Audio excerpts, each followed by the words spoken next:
kembali kami sampaikan berita Mataram hari ini. Terbukti lecehkan puluhan korbannya, terdakwa pelecehan seksual IWAS alias Agus Difabel divonis 10 tahun penjara.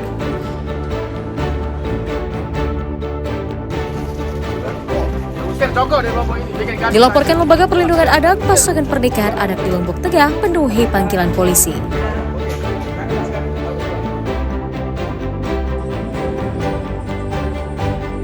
Harga bahan pokok semakin mahal, warga di Lombok Barat menyerbu operasi pasar murah.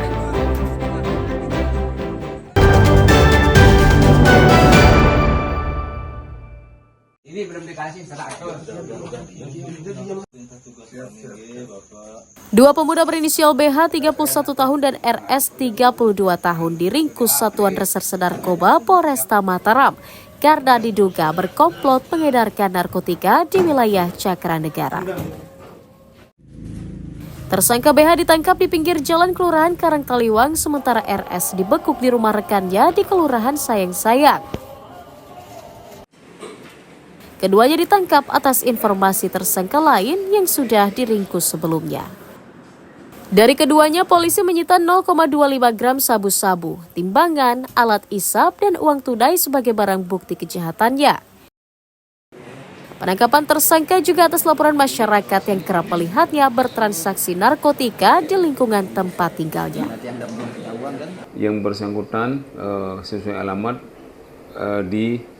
alamatnya di Kelurahan Sayang-Sayang, Kecamatan Cakranegara.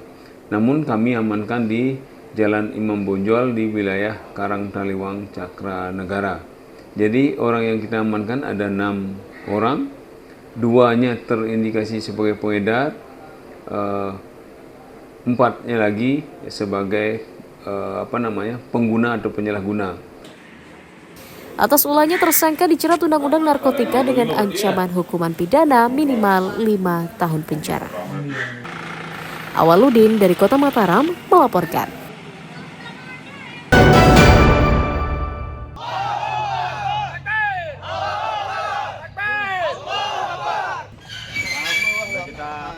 Puluhan warga mendampingi pasangan nikah anak di bawah umur YL dan RN saat mendatangi Mapolres Lombok Tengah pada Selasa siang. Keduanya dipanggil polisi untuk dimintai keterangan atas dugaan pernikahan di bawah umur yang dilaporkan oleh Lembaga Perlindungan Anak. Selain pasangan pengantin, polisi juga memeriksa kedua orang tuanya karena menjadi wali pada pernikahan anak mereka. Menurut penasihat hukumnya, materi pemeriksaan polisi meliputi sejak awal mula pacaran hingga terjadi pernikahan dan mendapat sorotan masyarakat. Secara psikologi memang setelah viral itu sudah mulai ada perubahan. Setelah viral ada perubahan, kemudian setelah mengetahui ada laporan tambah ada keresahan, kecemasan, ini nanti kita khawatirnya akan ujungnya ke stres. Kehadiran warga dan keluarga pasangan pengantin muda untuk menyampaikan keberatan kepada pihak LPA yang melaporkan pernikahan anak tersebut. Masa mengklaim LPA seharusnya memberikan pembinaan dan pendampingan, bukan memberikan tekanan dengan melaporkan mereka ke polisi. Lukmanul Hakim melaporkan dari Kabupaten Lombok Tengah.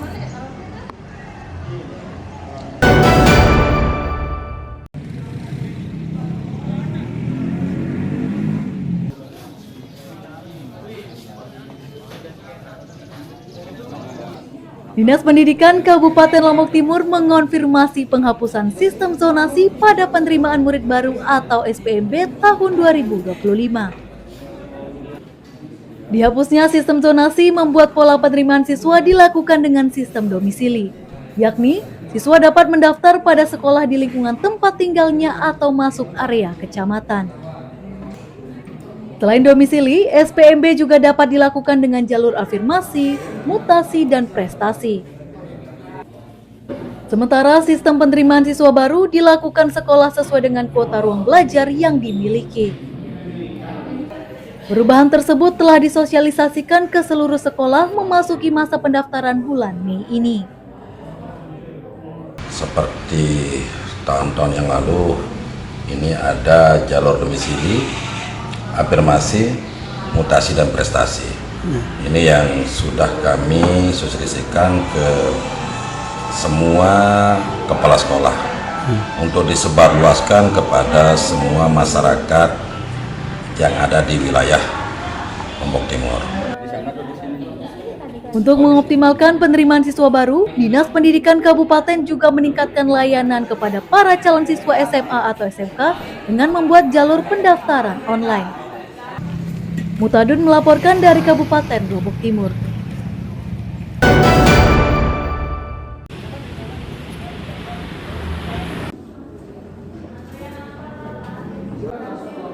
Tingkat keaktifan peserta Jaminan Kesehatan Nasional atau JKN di Kabupaten Lombok Timur masuk kategori rendah memasuki tahun 2025.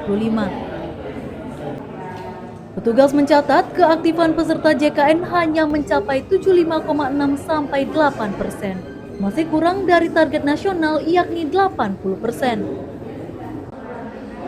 Adapun jumlah kepesertaan hanya mencapai 40.000 jiwa dengan 75%-nya terdaftar secara mandiri.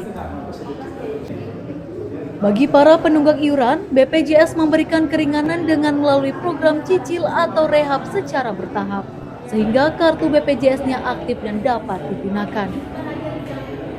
Sekitar 75% itu dalam kondisi tidak aktif karena memiliki masih permasalahan di tunggakan iuran. Ini yang kita nanti himbau kepada masyarakat untuk bisa memanfaatkan program rencana pembayaran bertahap atau yang mungkin bisa disingkat rehab, atau lebih simpelnya adalah program mencicil BPJS Kesehatan. Jadi masyarakat di Lombok Timur yang memiliki tunggakan saat ini umur tunggakan 4 bulan ke atas silakan memanfaatkan program ini.